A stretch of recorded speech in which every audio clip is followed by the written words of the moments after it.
आज बात करते हैं गहरे जुड़ाव की कला के बारे में।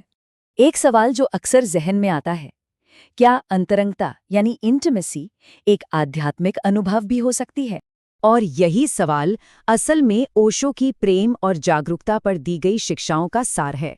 तो चलिए आज इसी के कुछ पहलुओं को समझने की कोशिश करते हैं। तो सबसे पहले बात करते हैं गहरे जुड़ाव की इस तलाश की। ये एक ऐसी खोज है जो सिर्फ किसी शारीरिक लक्ष्य तक सीमित नहीं, बल्कि उससे कहीं ज्यादा गहरी है। देखिए, आज की भागदौड़ भरी जिंदगी में कई लोगों के लिए इंटिमेसी का अनुभव कह सकते हैं थोड़ा जल्दबाजी वाला या मैकेनिकल हो जाता है। सारा ध्यान बस एक एंड पॉइंट पर होता है, उस पल को जीने पर नहीं।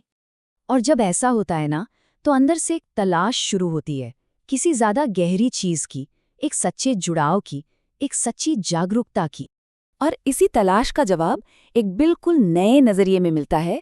वो नजरिया है इंटिमेसी को एक मेडिटेशन यानी ध्यान की तरह देखने का। इस कॉन्सेप्ट को हम कॉन्शियस इंटिमेसी या सचेत अंतरंगता कह सकते हैं। इसका मतलब क्या है? मतलब ये एक ऐसा तरीका है जहां शारीरिक जुड़ाव को एक गोल की तरह नहीं देखा जाता, बल्कि इसे एक माइंडफुल प्रैक्टिस, एक सचेत अभ्यास की तरह देखा जाता है, जहां सारा फोकस, अवेयरनेस और उस पल में मौजूदगी पर होता है।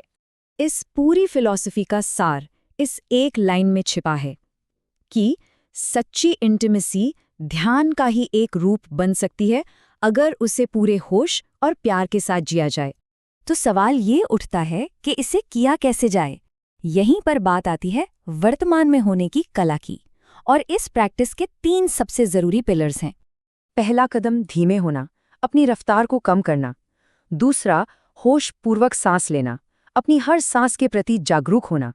और तीसरा, जो शायद सबसे अहम है, पूरी तरह से उस पल में मौजूद रहना।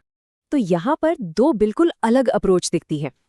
एक तरफ है गोल ओरिएंटेड अप्रोच, मतलब एक मैकेनिकल रेस जिसमें दिमाग कहीं और ही भटक रहा होता है। और दूसरी तरफ है प्रेजेंस ओरिएंटेड अप्रोच, यानी एक ऐसी धीमी और सचेत यात्रा जहां हर पल पर ध्यान दिया जाता है। यहाँ असली चीज मंजिल नहीं, बल्कि पूरी जागरूकता है। लेकिन पूरी तरह से प्रेजेंट होने का आखिर मतलब क्या है? एक आसान सा उदाहरण लेते हैं। सोचिए, जब कोई अपना पसंदीदा खाना खाता है तो वो सिर्फ पेट भरने के लिए नहीं खाता, बल्कि उसके हर स्वाद, हर खुशबू को महसूस करता है। बस ये भी कुछ वैसा ही है, उस पल में पूरी तरह खो जाना, बाहर की दुनिया के सारे ख्यालों को एक तरफ रखकर बस यहाँ और अभी के साथ एक गहरा कनेक्शन बनाना।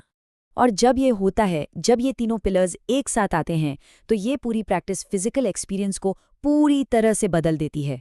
ये एक सेक्रेड यूनियन, एक पवित्र मिलन का रास्ता बन जाती है।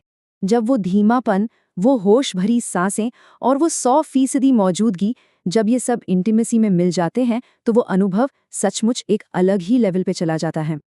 अब ये पवित्र मिलन शब्द सुनने में थोड़ा भारी लग सकता है, पर इसका मतलब कोई धार्मिक क्रिया नहीं, बल्कि एक एहसास से है। एक ऐसा पल जब 2 लोग सिर्फ शरीर से नहीं, बल्कि अपनी चेतना के लेवल पर एक हो जाते हैं। एक ऐसा पॉइंट जहां मैं और तुम का फर्क ही मिट जाता है। तो सबसे जरूरी बात क्या है? बात क्वांटिटी की नहीं, क्वालिटी की है। बात उस एक पल की है, उस एक सिंगुलर मोमेंट की गहराई की, जब कनेक्शन इतना टोटल होता है कि मानो वक्त ही ठहर गया हो और पीछे बस एक मुकम्मल जुड़ाव का एहसास रह जाता है। तो चलिए इस चर्चा के आखिर में यूनियन पर एक फाइनल थॉट के साथ इसे समेटते हैं। और ये सोच है सफर और मंजिल के बारे में।